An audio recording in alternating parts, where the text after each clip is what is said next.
Welcome to Table for One. I'm the narrator, and in today's video, I'll be unboxing CloudAge. It's a surprise to me, and I'll tell you why.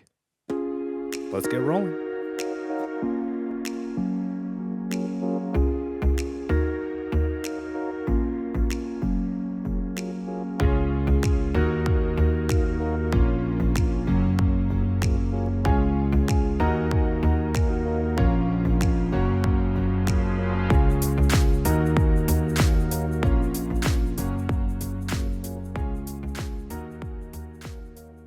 Alright, so I'm all ready to unbox CloudAge, and I was not expecting to unbox CloudAge, but I got this game in a trade. I got it along with the Horizons of Spirit Island, which I wasn't going to buy because I already had so much Spirit Island stuff, but I kind of wanted the other beginner spirits. They're good for teaching. That's neither here nor there, so I got CloudAge, and I thought it was going to be used, and so there's no shrink on this. But I was very surprised when I opened it up to find it is completely unpunched. So it's never been used before. So this is a brand new copy of this game. So let's find out a little bit about CloudAge. This is not a new game, but it is new to me. I'm recording this in the last quarter of 2024, and I believe this came out in 2020. So maybe many of you have played this, but maybe you haven't, like me. So I like the theme of it. The premise is that 15 years ago there was some secret society called Cloud, and they destroyed a bunch of oil fields and large forests, and just sort of uh, destabilized the whole planet. And so now it's like a post-apocalyptic desert, and you're flying around in your airships, running into like cloud marauders, and I guess generally trying to survive and maybe rebuild the world a little bit. So this is the rule book, and here's the contents or the components just on that first page. Setup, production phase.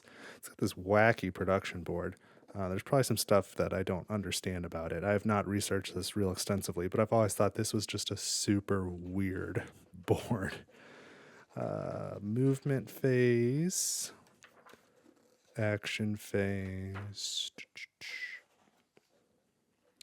mission cards, game end, how to play solo. There's legacy tiles. I don't know like how strong the legacy component to this game is. Like, I don't know if you're permanently altering things, or if you're just like adding unlocking content as you go. So this says Scenario 1, Introduction. And I don't see another booklet. I don't know if there's like supposed to be another scenario booklet. I presume not. I'll put something up on the screen if I figure something out on that front. There's a ton of punch boards here. This game is actually, the game box itself is smaller than I expected. It's what I would consider like a quote-unquote standard size game box. It seems to be about the size of my usual go-tos like Terraforming Mars or Spirit Island. I thought it would be bigger, but I'm kind of happy it's not. So there's a lot of punch boards, but what you're punching out is very large. 1, 2, so oddly shaped. 3, 4, 5, 6, 7, 8, 9 punch boards. But I don't think it's a lot of components. And then in here, there's a lot of bags. Yeah, what is that? There's some sort of yuckiness in there. I'm going to chalk that up to the previous owner and not to the publisher. I imagine it did not come that way. So we got 3 decks of cards. They are plastic wrapped. These say mission. These are mission cards. These are some other type of card, and these are a third type of card, probably action cards. I'll figure that out at some point. And then here we've got a bunch of bagged components. Let's see. Silica packet. So here we've got our nice wooden airships. Let's take one of these out. Yeah, that's solid. It's pretty nice. It's printed on both sides. And what is this? This is a first player marker, I believe. these other things? A drone. Yeah, I think every player gets a drone. There's 4 of those in there. And some other sort of marker. So some wooden markers. Take a closer look at those later in the video. Looks like everybody gets some cubes, wooden cubes. These look like maybe water droplets, wooden as well. More player components. It looks like lightning bolts and pentagons. I think the pentagons are influence or victory point tracker, something like that. It goes around the outside of that crazy shape board. I don't know what the lightning bolts do off the top of my head. And these are all gray. And these all appear to be the same. So this is probably another resource like water, like, you know, steel or something, or iron. Oops. So I'll figure that out and then let you know. And then we've got these sleeves. So these sleeves go on some of the cards, if I remember correctly. It's not for every card, but like you put this on some of these cards and it's like the clouds are partially obscuring what the benefits of the cards are. And so you've got to like try and guess. Yeah, it might be these. So you might have several of these on display and you can like sort of see, but sort of not. And you're trying to make decisions on what benefits you're trying to get. I don't know. I think it's a neat mechanism, but I'm yet to try it. I think these are all bags. There's one pink bag, and the rest are clear, and then there's a cloth bag. There must be a draw bag mechanism for this game. Yeah, there's more like little splotches in there. I think this one is probably for legacy components, so you can separate them. I think probably unlockable content, if I had to guess. So that's in brief what's in here. So I'm going to go ahead and do my fast forward thing and punch all this out and organize it, wrap my head around it, and then I'll tell you in greater detail what it all is. So stick around.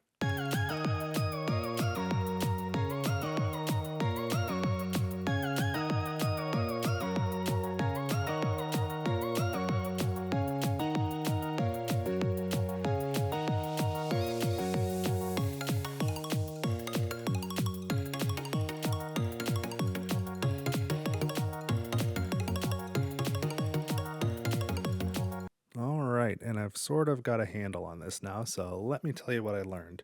Man, there's a lot of cardboard dust around. Each player gets one of these airship boards, and from what I could tell by just looking very quickly, the 2 sides are different. There's an A side and a not A side. I assume the A stands for asymmetric. And then each player has a bunch of starting stuff. So you got your airship and your drone. At the start of each game during setup, each player starts with 2 water and 2 metal. So just put 2 of each of those in each player's bag of components. There's an energy marker, a victory points marker, and this gear, which is a production marker, and then 8 of these cubes in each player color. So you can take those, put them all in one bag. Saved one set so you can see. Come on, bag. There we go. Put all this stuff in there. So these are the wooden components that each player gets. Again, along with the starting resources of 2 water and 2 metal. And then each player also has some of these starting cards. There's 7 of them, where the numbers in the top corners or bottom corners there are in the player color. So these are navigation cards. So you'll have 7 of those in each player color. So go ahead and put that in each player's bag as well. And then you have these 10 upgrade tokens that can go on the airship. So these are back here by the rudder or propeller. These are up top, and these are on the side. Nope, I got those backwards. These are on the side. It's color coded, and these are up top. The ones up top are in each player's color, but these are like all teal. These are all this dark green, and I took a quick look. From what I can tell, they're all symmetrical, so it shouldn't matter who has what, but there are 3 different types of these, so everybody should have the same ones. And so as you're punching them out, each of the big punch-out boards like this had one player's ship, and then the 4 color-coded tokens here, and then the 3 different dark green ones and the 3 different teal ones, and also this victory point marker that's a 50 on one side and 100 on the other side in each player color. So they all come together sort of on one board with some mixed tiles here in the middle. But again, if you get these mixed up, it shouldn't be a big deal. Just make sure that each player has, like this one has 2 metal, 3 metal, and 6 metal. This one, if we just look at the metal, has 2, 6, and 8. So everybody should have that same set. So we'll go ahead and put these in the bag as well. The victory point token. All right, so that's what each player gets.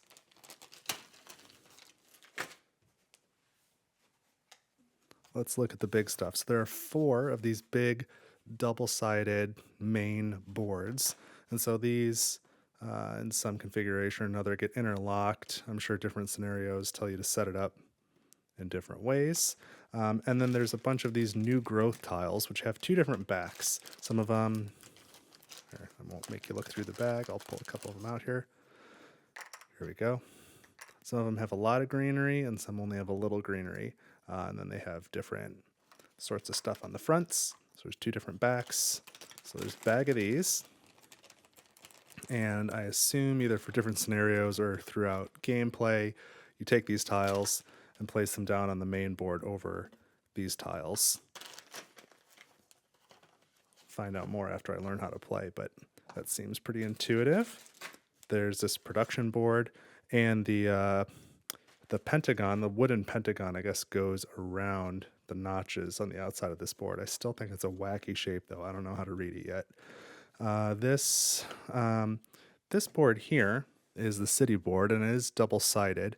So we'll get into the cards a little bit. These with the airship on them are city cards, and they go with these cloud sleeves. So during setup, you'll take this deck and shuffle it up, and then unseen, you'll place these into the sleeves, and you can see the sleeves will cover sort of these resources here, and you can try and peek through and guess what's there. So you'll sleeve them. You'll only need 6 or 8 or something per game, and you put them in these slots with the sleeves already on them, so that you're not certain what resources are there. So those go together. Here we go. So I put those in the same bag. I thought that made sense. Put this to the side. And then this board here, one-sided, is a solo board, so I'll be needing that. First player token, like we talked about. The water and metal, the wooden tokens I added with them, there were cardboard punch-outs for quantities of 5 for both water and for metal, so I put those together in their respective bags. These bags I didn't use at all. So these bags are for legacy. So I was right. You put the legacy stuff in this red bag, and then as you unlock it, the unlocked stuff goes in the green bag, and then that's available for you in future games. And you can feel free to write on them or something, or just use clear bags and mark them somehow if you can't see the red and the green. But there's 15 different tiles, and they're all labeled with L and a number for legacy, whatever. Most of them are hexagons like these, but there's a few other larger tiles. And then there's also a bunch of cards. It's quite a lot, actually. So these are project cards, and there are 70 something of them total. So I've got a bunch of them in a bag here. It said during setup or during when you're first opening the game, the legacy ones are the ones with numbers 1 through 8 in the bottom right corner. So I thought it would be 8 cards, but there's actually a bunch of them that have different numbers on them, 1 or 3 or 8 or whatever. So I assume at some point you unlock like all the ones. So they all start locked, and then all the cards that were not legacy project cards, the rest of this deck all said 0 in the bottom right corner. So these are like the starting ones. And then in this bag is another deck of cards. This is the campaign. So I'm not missing any booklets or anything. It's just everything you need is on these cards. So they're in order. Chapter 1, Chapter 2, 3, 4, 4A and B, 5, 6. And they're double-sided. I'm sure there's like story and other stuff on them, maybe some choices. So don't shuffle these. But this is the campaign. So it's just a deck of cards that tells you what to do. So those have their own bag. And then I ran out of card-sized bags, so the last one's a little mixed. We've got our mission cards here. I think there's about a dozen of those. There are 3 scenario cards, and then one of whatever the heck this is, some sort of reference card. Yeah, an overview card, I guess, tells you what the different regions are. So anyway, this sort of mixed little pack, I put these in one bag because there weren't very many of them. So those are the components. Let's get them all in the box. It's icky. I'll also say that, where'd it go? This bag of all these hexes, I believe they all go in this cloth draw bag at the beginning of the game. So you can probably just store them in there. I think that would be fine. So I'll put the legacy stuff at the bottom. Well, let's put the big stuff first, huh? That would probably make sense. Here's my question. Will this fit here or here? No. So the player boards won't fit in here. What boards will? Those will. That won't. Those won't. Okay. Let's fit what we can. So let's put the legacy stuff on the bottom. And maybe we'll put all the cards together over here. Bag tokens, that's kind of getting full. In fact, maybe we'll split up the cards. We'll put the cards here. So then I can fit resources, first player marker. I guess I could put these smaller boards under the cards. They fit. And then player components. I'll just split them up 2 and 2. That's just fine. Okay, so everything is below this this line here anyway. And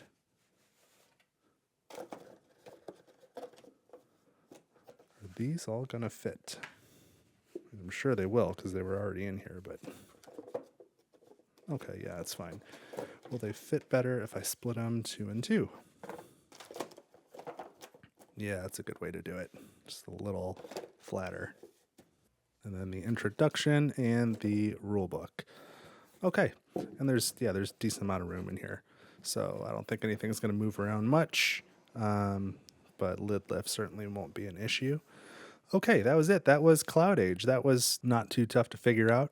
I do want to mention that I had some trouble punching some of these tokens out. A few of them seemed like the punch machine hadn't fully gone through, so they kind of wanted to rip a little bit. I messed up one of the 5 water markers. So I found that they did punch from one side better than the other. So the flat side, if I put, if you're nuts like me and you think that cardboard punch outs have a distinct up and down where one side's a little rounded and one's flat, I took the flat side face up and then punched through that way. I found I had better luck. If I was punching through from the sort of rounded side, it kind of wanted to rip on the back. So I just want you to be aware of that. And then in terms of this being a campaign game, in a legacy game is what I meant. I think it's what I would call legacy light, in that you saw the legacy tiles were in a bag and you kind of unlock them and then you can use them, but there were no stickers. I didn't see any indication that you're supposed to like destroy game components or permanently alter them in any way. So I think even if you play with the legacy stuff, it's fully resettable back to 0 anytime you want, from what I can tell. So I know that's really important to me and might be important to you too. So it's not like urgent because this game is not especially new, but at some point I will get this on the channel. I promise you that. I don't know if I'll play the whole campaign or not, but we'll see how it goes. And if I really like the game, then I'll keep it and keep playing it. But this is one of the first things I ever got in a trade. So I'll certainly play through it, and if it's not for me, then I'll trade it again, and somebody else can have it, and I think that's a good thing too. But anyway, this has been unboxing CloudAge on Table for One. If you are interested in seeing more about CloudAge, be sure to subscribe to the channel if you haven't already, and to let me know that you're interested in CloudAge, make sure you like the video and leave me some comments so that I know, because I can only film so many videos per week, and I got a lot of games I want to play. So you let me know what you want to see, and I'll try and film those. But that's it for this time on Table for One. Thank you so much for watching. I hope you enjoyed what you saw, and I'll see you in the next video.